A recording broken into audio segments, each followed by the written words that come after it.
Have you ever felt like you were being watched, even when you were completely alone? That unsettling feeling, the prickle on the back of your neck, I used to dismiss it as just my imagination. That was before Amelia came into my life. It all started when I inherited my great-aunt's house, a place filled with forgotten treasures and decades of dust. Tucked away in the attic, I found her a porcelain doll with glassy blue eyes and a faint painted-on smile. Her name, Amelia, was delicately stitched onto her lace dress. At first, I thought she was beautiful, a relic from a bygone era. I cleaned her up and placed her on a rocking chair in my bedroom. That was my first mistake. The first night, I was jolted awake by a soft creaking sound. I peered through the darkness and saw the rocking chair swaying gently back and forth, just the wind from an open window.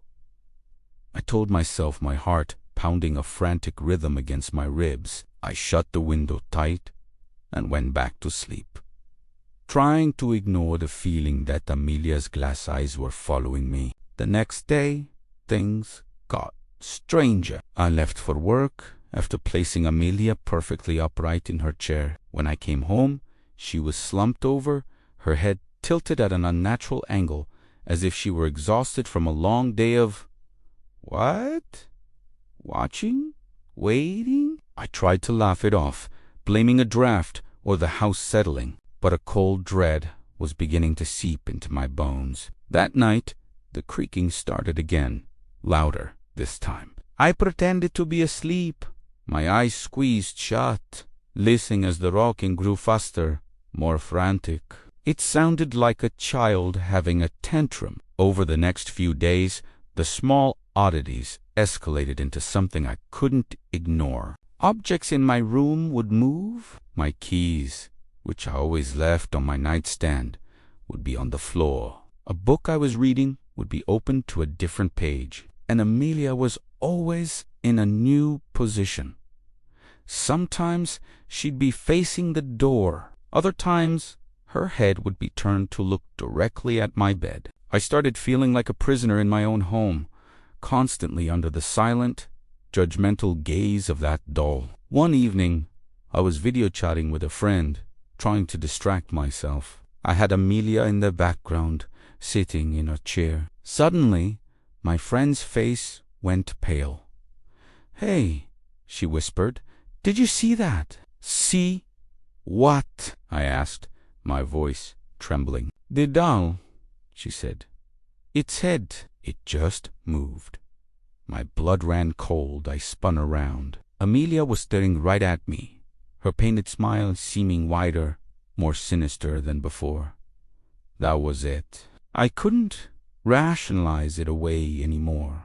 This wasn't my imagination. I started doing some research, digging through my great-aunt's old journals. The entries were filled with mundane details of daily life until I found it. A passage from decades ago, written in a shaky, frantic hand. It talked about a doll named Amelia, a gift that brought not joy, but a chilling present. My great-aunt wrote about whispers in the night, about the doll moving on its own, about feeling a constant, malevolent watchfulness. She had locked it in the attic, hoping to contain whatever spirit was attached to it, and I, in my ignorance, had set it free.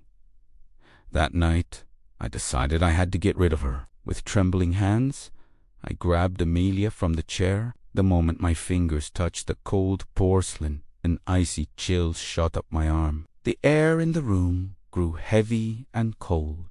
I swear, for a split second, I heard a little girl's giggle right next to my ear. I didn't hesitate. I ran out of the house, got in my car, and drove to the old bridge on the edge of town. My heart was hammering against my chest as I stood there, holding the doll over the dark, rushing water below. For a moment, I looked into her glass eyes.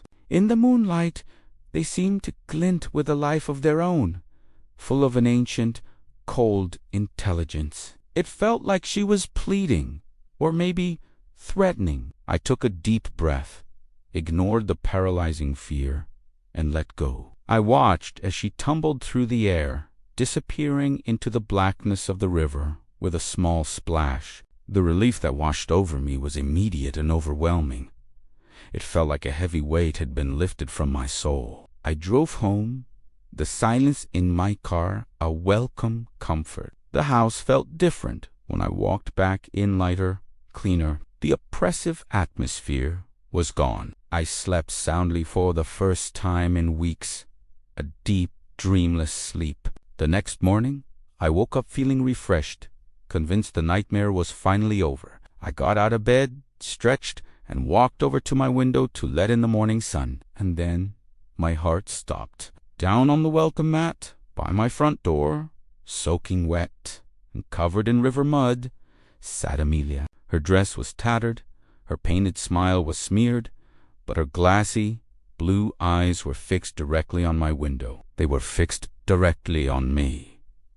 She was back. And this Jimmy? I don't think she's just here to watch.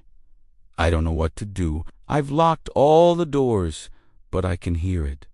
A soft, scraping sound on the front door. She wants to come in. Thank you so much for listening to my story. It's a bit of a chilling one, I know. If you enjoy tales of the unexplained and things that go bump in the night, make sure to hit that like button and subscribe to the channel for more. Stay safe out there, and maybe, just maybe, think twice before you bring an old doll into your home. You never know who or what might come with it.